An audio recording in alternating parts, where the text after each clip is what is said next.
बहुत स्वागत है आप सबका एक बार फिर से हमारे YouTube चैनल एस्ट्रो नॉलेज में। दोस्तों, आज की इस वीडियो में हम एक 16 वर्ष जातिका की कुंडली का विश्लेषण करने जा रहे हैं, जिनके घर वालों ने मुझे इनके बर्थ डिटेल्स शेयर किए और एस्ट्रोलॉजी के माध्यम से इनके जीवन से जुड़े हुए कुछ प्रश्नों के उत्तर जानना चाहते हैं और साथ ही साथ चाहते हैं कि मैं इनकी कुंडली का पूर्ण विश्लेषण करूं। आगे बढ़ने से पहले हर बार की तरह आप सबसे निवेदन है, यदि अभी तक आपने हमारे YouTube चैनल एस्ट्रो नॉलेज को सब्सक्राइब नहीं किया है तो आप इसे सब्सक्राइब कर दें और बेल आइकन को दबाना ना भूलें। साथ ही साथ दोस्तों, यदि आप सब भी इसी प्रकार अपनी कुंडली का विश्लेषण करवाना चाहते हैं या फिर मुझसे संपर्क करना चाहते हैं तो स्क्रीन के ऊपर फ्लैश हो रहे व्हाट्सएप नंबर के ऊपर आप मुझसे संपर्क कर सकते हैं और ज्यादा जानकारी के लिए आप नीचे डिस्क्रिप्शन बॉक्स को भी चेक कर सकते हैं। वापस आ जाते हैं इनके विश्लेषण के ऊपर और सबसे पहले मैं आप सबों के समक्ष इनके बर्थ डिटेल्स को रख देता हूं। इनका जो जन्म हुआ है वो हुआ है 29 जनवरी 2005 को। जन्म का समय है 12:20 दोपहर के और जन्म का स्थान है उत्तर प्रदेश। प्रश्नों की बात की जाए तो स्वास्थ्य को लेकर के पूछा गया है प्रश्न, डॉक्टर बनने को लेकर के प्रश्न पूछा गया, विवाह को लेकर के, शिक्षा को लेकर के, बिजनेस वगैरह को लेकर के भी प्रश्न पूछे गए हैं और साथ ही साथ धन एवं संतान को लेकर के भी इनके विषय में प्रश्न पूछा गया है। इनके सभी प्रश्नों को हम आखिर में लेंगे, लेकिन सबसे पहले इनकी लग्न कुंडली को देख लेते हैं जो कि हमारे समक्ष है। इनकी लग्न कुंडली प्रारंभ हो जाती है 2 नंबर से। 2 नंबर यानी कि वृषभ लग्न की कुंडली बन जाती है इनकी और चंद्रमा देव देखें तो वो सिंह राशि में जाकर के विराजमान है, यानी इस जातिका जी की जो कुंडली बनती है वो बन जाती है वृषभ लग्न एवं सिंह राशि की। लग्न का मान 2 डिग्री का है, यानी लग्न जो है वो कमजोर अवस्था के माने जाएंगे। लग्नेश बनते हैं शुक्र, जो कि कुंडली के भाग्य भाव में जाकर के 0 डिग्री के साथ बैठे हुए हैं। लग्न भी कमजोर है और लग्नेश शुक्र भी यहां पर कमजोर नजर आ रहे हैं।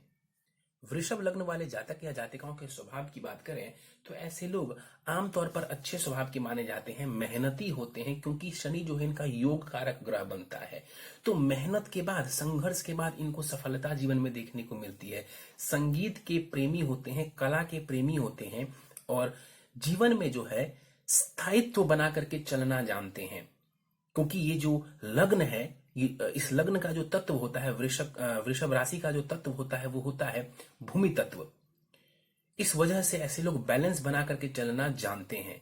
सिंह राशि भी है इनकी, चंद्रमा सिंह राशि में बैठे हुए हैं, तो कई बार जो है गुस्सा और चिड़चिड़ापन भी इनके अंदर देखने को मिल जाएगा। जिद्दीपन, गुस्सा, चिड़चिड़ापन, ये स्थितियां भी इनके अंदर देखने को मिलेंगी। एक बात मैं यहीं पर कहना चाहूंगा कि यहां पर लग्न और लग्नेश दोनों कमजोर अवस्था में है, इसको बलवान बनाने की आवश्यकता है। आगे बढ़ जाएं, शनि को देख लें तो शनि कुंडली के द्वितीय भाव में बैठे हुए 28 डिग्री के साथ शनिदेव यहां पर बैठे हुए हैं। वक्र अवस्था में शनिदेव यहां पर बैठे हुए हैं और वक्री के साथ साथ ये मृत भी है। यहां पर इस कुंडली में जैसा मैंने कहा, शनि भाग्येश और कर्मेश हैं, योग कारक ग्रह हैं और धन भाव में जाकर के शनिदेव बैठे हुए। देखिए, कर्मेश धन भाव में बैठ गया, इसका मतलब है कि जो भी कर्म आप करेंगे ना, उससे आपको लाभ की प्राप्ति होगी। पिता के माध्यम से भी धन का लाभ आपको जीवन में देखने को मिलेगा। धन योग बना करके एक प्रकार से शनिदेव यहां पर बैठे हुए हैं और खूब सारा धन का लाभ यहां पर शनि आपको देने वाले हैं। वक्री है शनि, तो अपने सेविंग्स का आपको ध्यान रखने की आवश्यकता है और दूसरा, अपनी वाणी का ध्यान रखिए। कटु वचन किसी भी हालत में आपको किसी को भी नहीं कहना चाहिए। यदि आप किसी से खराब व्यवहार करती हैं, अपनी वाणी में कुछ ना कुछ कटुता लाती हैं, तो यहाँ पर शनिदेव आपको दंडित कर सकते हैं। जो प्रभाव शनि का यहाँ पर मिलना चाहिए, बढ़िया प्रभाव, वो आपको नहीं मिल पाएगा। तो अपनी वाणी का आपको विशेष ध्यान रखने की आवश्यकता है। यदि आपने वाणी का ध्यान रखा, सेविंग्स का ध्यान रखा, तो आपको निश्चित रूप से शनिदेव जो है वो धनवान अवश्य बनाएंगे। दृष्टियों की बात करते हैं, शनि की दृष्टि पड़ेगी कुंडली के चौथे भाव के ऊपर। प्रॉपर्टी संबंधित सुख देंगे ये शनि, विलंब के साथ देंगे लेकिन देंगे जरूर। अब देखिए, शनि 28 डिग्री के हैं, चंद्रमा भी 28 डिग्री के हैं। शनि की तीसरी दृष्टि चंद्रमा के ऊपर पड़ेगी। इस वजह से आपका जो मन है ना, पीड़ित होगा। कई बार मन में नकारात्मक विचार आएंगे और उससे आपको बचने की जरूरत है। शनि की दृष्टि पड़ेगी कुंडली के अष्टम भाव के ऊपर। अष्टम भाव के ऊपर शनि की दृष्टि पड़ने की वजह से थोड़ा संघर्ष आपको देखने को मिलेगा और शनि की 10वीं दृष्टि पड़ेगी कुंडली के लाभ भाव के ऊपर। देखिए, धन भाव में शनि बैठे हुए हैं, लाभ भाव को देख रहे हैं। इस कुंडली में शनि योग कारक है, तो वो धन भाव में भी शुभ परिणाम देंगे और लाभ भाव में भी शुभ परिणाम ही देंगे। तो धन लाभ के लिए यहाँ पर शनि की दृष्टि भी शुभ मानी जाएगी। चंद्रमा को देख लेते हैं। चंद्रमा तृतीय है, साहस पराक्रम भाव के स्वामी ग्रह हैं, जाकर के सुख भाव में बैठे हुए हैं। मृत अवस्था का ये चंद्रमा है, सुखों में वृद्धि करेगा। यहाँ पर बैठा हुआ चंद्रमा आपके सुखों के लिए, भौतिक सुख के लिए यहाँ पर चंद्रमा बढ़िया माना जाएगा। चंद्रमा यहाँ पर दिग्बली हो जाते हैं, इस वजह से आपको ऐश्वर्य की प्राप्ति होगी। भूमि भवन वाहन इन सब का सुख आपको देखने को मिलेगा। और यहाँ पर चंद्रमा बैठे हुए हैं, इनकी दृष्टि पड़ेगी कुंडली के 10वें भाव के ऊपर। कर्म स्थान को चंद्रमा देव देखेंगे तो करियर में भी थोड़ा बदलाव की स्थिति दे सकते हैं और काफी हद तक जो है करियर में आपको पब्लिक का सपोर्ट भी देखने को मिल सकता है। आगे बढ़े, गुरु को हम देख लें तो 24 डिग्री के साथ बाल अवस्था में गुरु पंचम भाव में यहाँ पर विराजमान है। गुरु को समझें इस कुंडली में तो वो अष्टमेश है एवं लाभेश है, मारक ग्रह है गुरु, कारक नहीं है, मारक ग्रह है गुरु। जाकर के संतान भाव, शिक्षा भाव में बैठे हुए, देखिए अष्टमेश गुरु जाकर के कुंडली के पंचम भाव में बैठे हुए हैं, तो ये संतान के लिए बहुत बढ़िया हम इसको नहीं कह सकते हैं। और शिक्षा में भी जो है ना थोड़ा सा अवरोध उत्पन्न हो सकता है। क्यों? क्योंकि ये अष्टमेश है गुरु। गुरु शिक्षा का कारक है, संतान का कारक है, यह हमें भूलना नहीं चाहिए। तो क्या ये संतान नहीं देंगे? नहीं, ऐसी कोई भी बात यहाँ पर नहीं है कि संतान नहीं देंगे। परेशानी ये है कि ये अष्टमेश है, जाकर के पंचम भाव में बैठे हुए हैं, तो थोड़ा संघर्ष के साथ चीजें आपको मिलेंगी। शिक्षा, संतान, याद रखिए दोनों में ही आपको ये सफलता देंगे, दोनों में ही सफलता देंगे। क्योंकि जहां तक मेरी दृष्टि पड़ रही है इस गुरु के ऊपर कोई भी पापग्रह का प्रभाव नहीं है, कोई भी पापग्रह का प्रभाव नहीं है इस गुरु के ऊपर। तो यहाँ पर जो है भावनाश की स्थिति कोई बहुत ज्यादा लागू नहीं होगी। यहाँ पर गुरु कहीं से पीड़ित नहीं हो रहे हैं तो कोई बहुत बड़ी नेगेटिविटी नहीं होगी। लेकिन गुरु मारक है इस कुंडली में, तो संघर्ष के साथ ही सही आपको शिक्षा में भी सफलता मिलेगी और संतान संबंधित चीजों में भी आपको सफलता देखने को मिलेगी। दृष्टियों की बात कर लें तो 5वीं दृष्टि उच्च शिक्षा के भाव के ऊपर पड़ेगी, तो मेहनत के माध्यम से उच्च शिक्षा का लाभ भी आपको देखने को मिलेगा। देखिए यहाँ पर अपने घर को अपनी 7वीं दृष्टि से गुरु देखेंगे तो धन का विशेष लाभ आपको करवाएंगे, आपके आय में ये वृद्धि करने वाले होंगे। और गुरु की दृष्टि जो लग्न के ऊपर पड़ेगी तो ज्ञान के कारक ग्रह हैं गुरु, आपको बुद्धि देंगे, सही ज्ञान देने वाले होंगे और समाज में मान सम्मान की स्थिति भी आपको देखने को मिलेगी।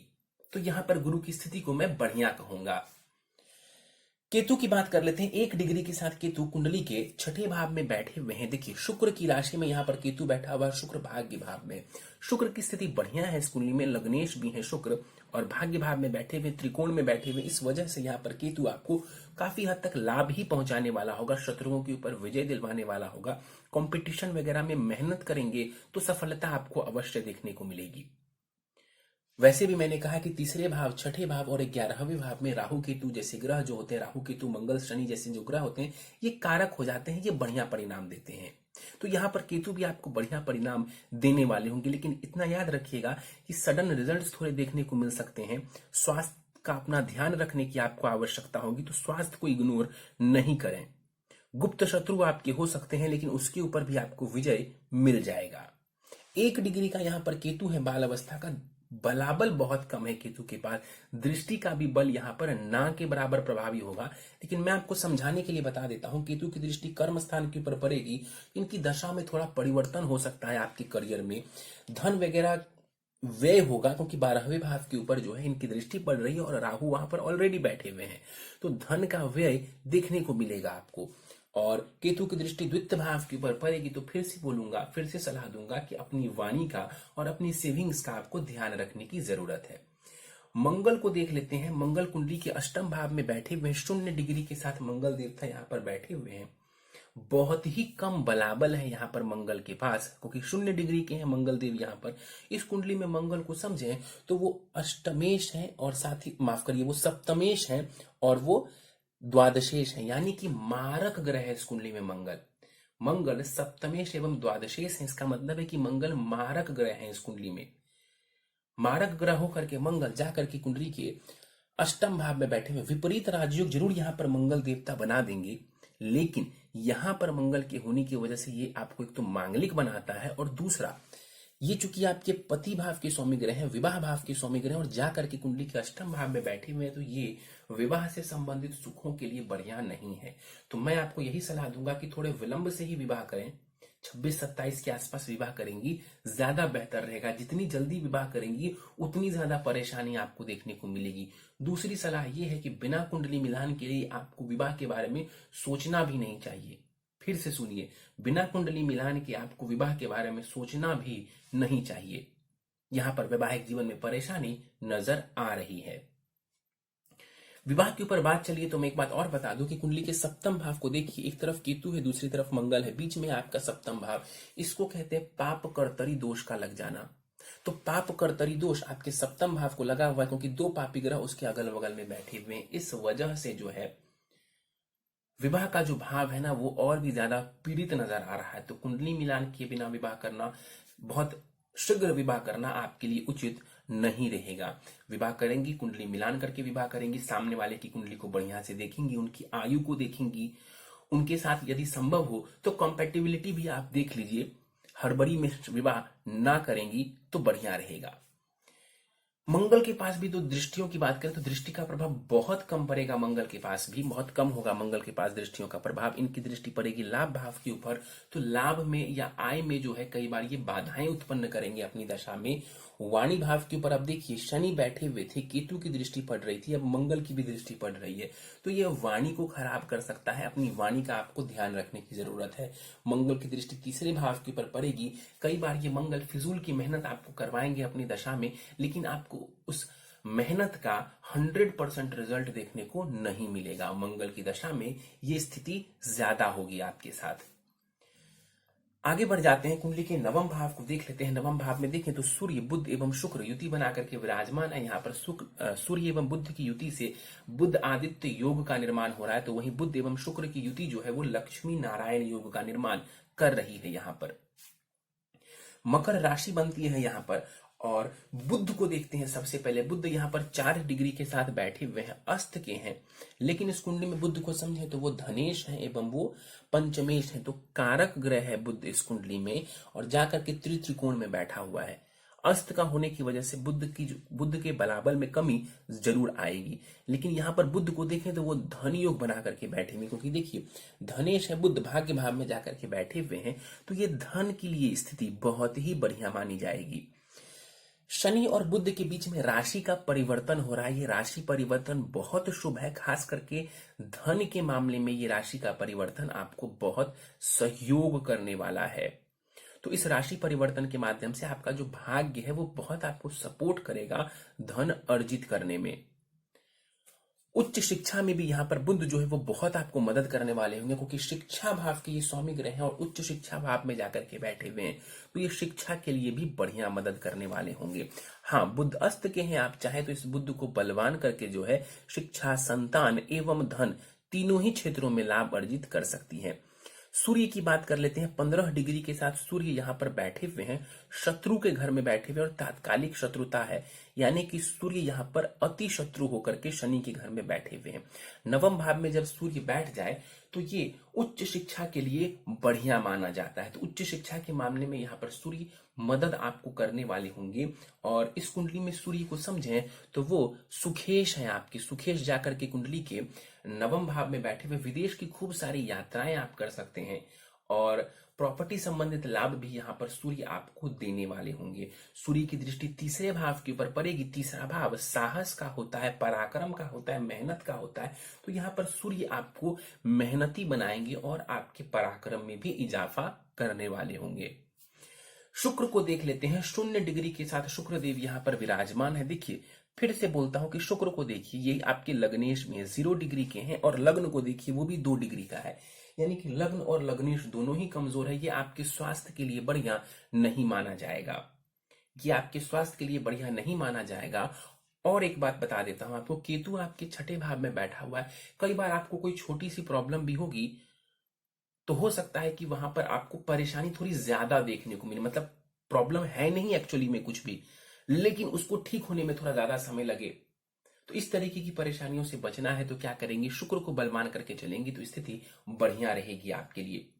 शुक्र यहाँ पर बैठे हुए भाग्य भाव में, ये आपको जन्मजात भाग्यवान बनाएंगे, क्योंकि लग्नेश भाग्य भाव में बैठ जाए तो ये जातक को या जातिका को भाग्यवान बनाता है। तो उच्च शिक्षा के लिए बढ़िया है, और भाग्य संबंधित सुखों के लिए भी बढ़िया है, विदेश की खूब सारी यात्राएं करने के लिए बढ़िया है, और पिता से संबंधित लाभ उठाने के लिए भी ये बढ़िया माना जाएगा।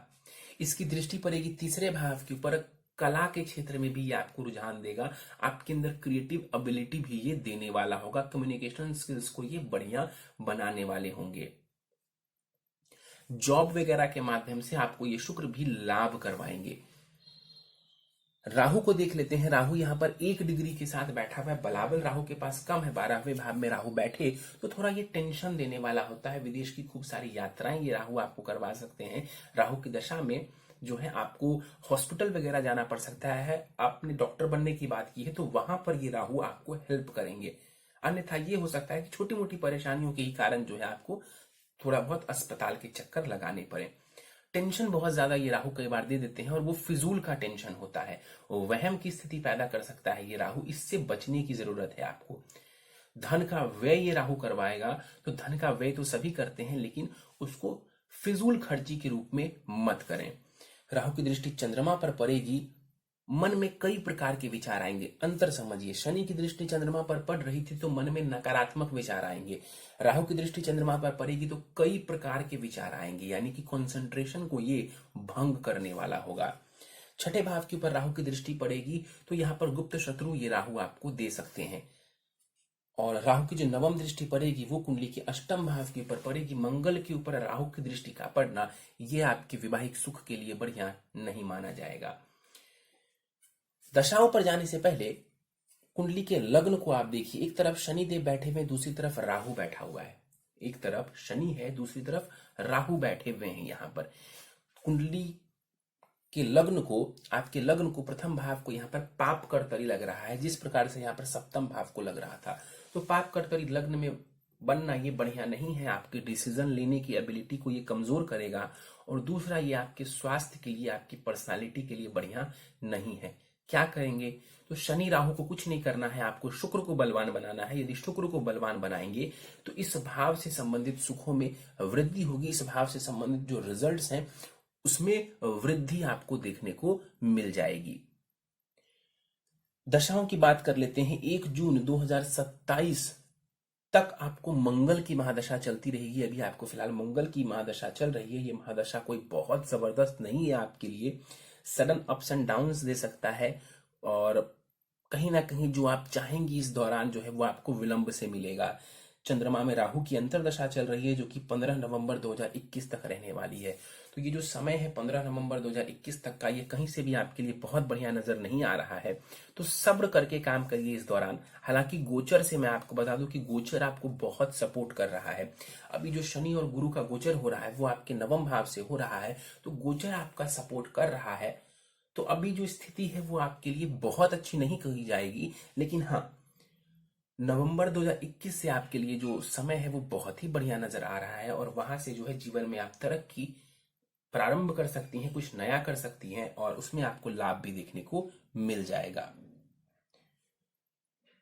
सीधे आपके प्रश्नों को ले लेते हैं। स्वास्थ्य कैसा रहेगा? बिल्कुल, मैंने स्टार्टिंग में ही आपको कहा है कि लग्न लग्नेश कमजोर है, और यहाँ पर लग्न को पाप कर्तरी लग रहा है, ये स्वास्थ्य के लिए बढ़िया नहीं माना जाएगा। आपको कभी भी अपने स्वास्थ्य को इग्नोर नहीं करना चाहिए। और देखिए, शुक्र जो है आपके लग्नेश भी बनते हैं और वो षष्ठेश भी हैं, तो शुक्र से रिलेटेड थोड़ी परेशानी आपको देखने को मिल सकती है। तो शुक्र को बलवान करेंगे, शुक्र को बलवान बनाएंगे, इससे आपको लाभ देखने को मिलेगा। यूरिनरी सिस्टम वगैरह जो है उसके ऊपर शुक्र का प्रभाव होता है, किडनी वगैरह के ऊपर शुक्र का प्रभाव होता है, फीमेल रिलेटेड जो परेशानियां होती हैं उसके ऊपर शुक्र का प्रभाव होता है। तो इन चीजों का आपको थोड़ा ज्यादा ख्याल रखने की आवश्यकता है।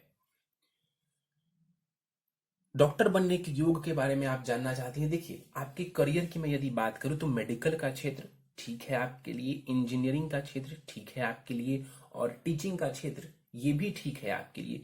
ये 3 क्षेत्र हैं आपके लिए। इन 3 क्षेत्रों में से जो भी आपको उचित लगे, जिसमें भी आपका मन लगे, आप उस तरफ जा सकती हैं। मेडिकल के क्षेत्र की तरफ जाएंगी तो निश्चित रूप से समय थोड़ा ज्यादा लगेगा पढ़ाई को कंटिन्यू करने में, और आपको चाहिए कि कुछ उपाय वगैरह कर लें ताकि आपको लाभ मिल सके। डॉक्टर बनने के योग है इस कुंडली में। आपको गुरु जो है वो बहुत सपोर्ट करने वाले हैं। गुरु का जो आशीर्वाद है वो पंचम भाव में गुरु जो बैठे हुए हैं, काफी हद तक ये गुरु आपको सपोर्ट करने वाले हैं। इसके अलावा बुध वगैरह की भी स्थिति बढ़िया मानूंगा मैं, और वो भी आपको सपोर्ट करेंगे। तो डॉक्टर बनना चाहती हैं, आपको बहुत ज़्यादा मन है, आप बन सकती हैं। इसके अलावा टेक्निकल क्षेत्र भी आपके लिए बढ़िया है और इंजीनियरिंग भी आप करना चाहती हैं तो कर सकती हैं।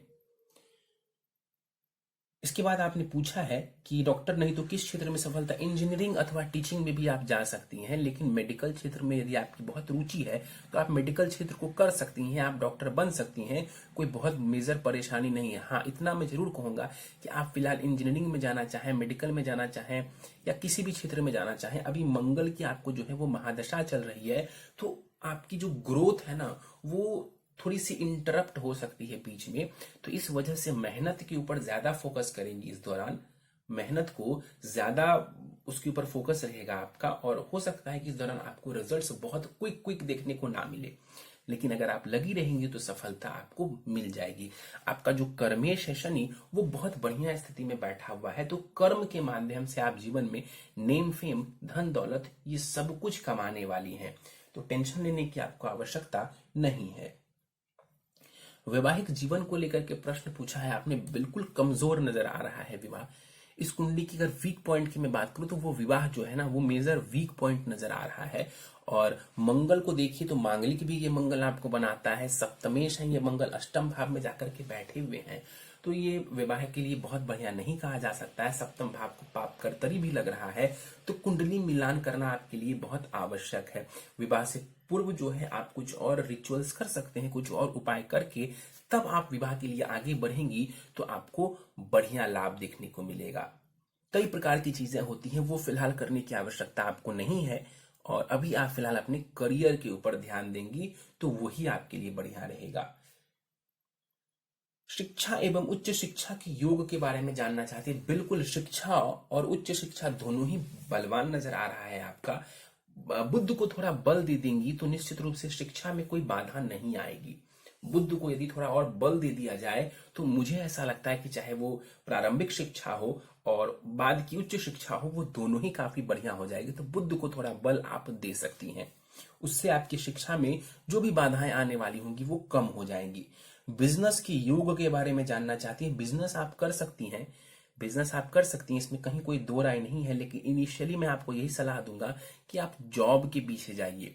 इनिशियली आपको बिजनेस के बारे में, व्यापार के बारे में नहीं सोचना चाहिए, आपको जॉब के ऊपर ही फोकस करना चाहिए। और जीवन में कभी भी पार्टनरशिप में बिजनेस नहीं करेंगी, चाहे 2 रुपए का ही बिजनेस क्यों ना हो, वो आप अपने दम पर करेंगी, पार्टनरशिप में बिजनेस नहीं करेंगी। लेकिन आपको बिजनेस के ऊपर ज्यादा फोकस फिलहाल नहीं करना चाहिए। धनवान बनने के योग जबरदस्त है आपकी कुंडली में, आपकी कुंडली में धन योग कई सारे मौजूद हैं, शनि के द्वारा, बुध के द्वारा, गुरु के द्वारा धन योग बन रहा है। यहाँ पर देखिए शनि भी बहुत हद तक यहाँ पर बैठ करके कर्म के माध्यम से धन का लाभ करवाएंगे। गुरु देखिए लाभेश है, वो त्रिकोण में बैठे हुए, ये भी धन योग बना रहे हैं। और बुध जो कि धनेश है वो जाकर के भाग्य भाव में बैठे हुए, त्रिकोण में आकर के बैठे हुए हैं, तो ये भी अपने आप में धन योग है। शनि और बुध के बीच में जो राशि का परिवर्तन हो रहा है ये भी धन के लिए बहुत बढ़िया है। तो धन की कोई कमी नहीं रहने वाली है आपको, और धन से संबंधित चिंता आप निकाल दें अपने मन से। जानना चाहती हैं शनि देव से लाभ कैसे लिया जाए, शनि आपका बढ़िया है, हाँ मृत जरूर है शनि यहाँ पर, आप चाहे तो शनि के रत्नों को धारण करके जो है इसका और भी ज्यादा लाभ उठा सकती है। हनुमान जी की पूजा आराधना करने से, शनिदेव के मंत्रों का जाप करने से, सत्य वचन बोलने से, ये बहुत जरूरी है आपके लिए। सत्य वचन बोलें और मीठा बोलें, यदि आप ये काम करती हैं बहुत बढ़िया लाभ देंगे शनिदेव आपको। संतान सुख प्राप्ति के योग के बारे में जानना चाहती हैं, संतान सुख प्राप्ति के योग है आपकी कुंडली में, कोई विशेष परेशानी नहीं नजर आ रही है। सप्तमांश कुंडली हालांकि इस समय मेरे पास नहीं है, सप्तमांश कुंडली से एग्जैक्ट हम बता सकते हैं उसके बारे में, लेकिन यहां पर से कोई खास परेशानी मुझे नजर नहीं आ रही। हाँ, गुरु वहां पर बैठे हुए हैं कुंडली के पंचम भाव में, फिर से मैं बता दूं अष्टमेश है ये गुरु, अष्टमेश जाकर के जब पंचम भाव में बैठे तो ये चिंता फिक्र को दर्शाता है, और संतान होने के दौरान भी परेशानियों को ये दर्शाता है। क्यों? क्योंकि अष्टम भाव सर्जरी का होता है, अष्टम भाव जो है वो बीमारियों का होता है, तो अष्टम भाव को हम बहुत अच्छा नहीं मानते हैं। अब वो अष्टमेश उन्हीं गुणों को लेकर के पंचम भाव में जाकर के बैठ गया तो थोड़ी सी परेशानी देखने को मिल सकती है, लेकिन इसका ये मतलब नहीं कि संतान नहीं होगी या शिक्षा से वंचित रह जाएंगे, नहीं, ऐसा कुछ भी नहीं है। इसके बाद रत्न सलाह पूछा गया है। बिल्कुल आपको उपाय के दौरान मैं रत्न को बारे में बता दूंगा कि आपके लिए कौन सा रत्न धारण करना उचित रहेगा। नवमांश पर जाने से पहले आपके कुंडली के बारे में एक बात और बता दूं कि षडबल में मंगल का बल सबसे ज्यादा है। षडबल में मंगल का बल सबसे ज्यादा है। षडबल क्या होता है, तो सारे ग्रहों के बल को हम मिलाकर देखते हैं कि किस ग्रह का जो बल है ना वो ज्यादा है। तो मंगल का षडबल में बल ज्यादा होना ये आपके लिए बढ़िया नहीं है। और शनि जो है वहां पर सबसे कमजोर है और शनि आपके सबसे स्ट्रांग होने चाहिए। जो शनि यहां पर बहुत अच्छे दिख रहे हैं, देखिए स्ट्रांग होने में और पॉजिटिव होने में फर्क है। मंगल यहां पर नेगेटिव है और स्ट्रांग है, शनि यहां पर पॉजिटिव है और वीक है। और आपको चाहिए कि यहां पर शनि पॉजिटिव है तो ये स्ट्रांग रहे और मंगल ये नेगेटिव है तो ये वीक रहे। ऐसी स्थिति हो तो वह आपके लिए फायदेमंद है। अभी स्थिति थोड़ी विपरीत है तो उपाय करके आप जो है इस स्थिति में भी बदलाव कर सकती हैं। उपाय पर जाने से पहले नवमांश को देख लेते हैं। नवमांश कुंडली में समझें तो आपकी जो नवमांश कुंडली बनती है वो बन जाती है मकर लग्न की। 10 नंबर से प्रारंभ होती है, लग्न में ही शुक्र विराजमान है और शनि वर्गोत्तमी है, छठे भाव में इसी राशि में बैठे हुए हैं। वहां पर स्थिति बढ़िया है। और विवाह को भी देखें तो वहां पर भी विवाह में थोड़ी सी कठिनाई नजर आ रही है। चंद्रमा सप्तमेश होकर के 12वें भाव में जाकर के बैठे हुए हैं। तो वही सलाह मैं आपको दूंगा, कुंडली मिलान कराए बिना विवाह मत कीजिएगा। माता पिता से सलाह लेकर के कुंडली मिलान करके तब विवाह करेंगी, आपके लिए स्थिति बढ़िया रहेगी। इसके अलावा ज्यादातर ग्रहों की स्थिति नवमांश कुंडली में बढ़िया नजर आ रही है। उपाय को देख लेते हैं। प्रथम उपाय है आपके लिए पन्ना रत्न आपको धारण कर लेना चाहिए।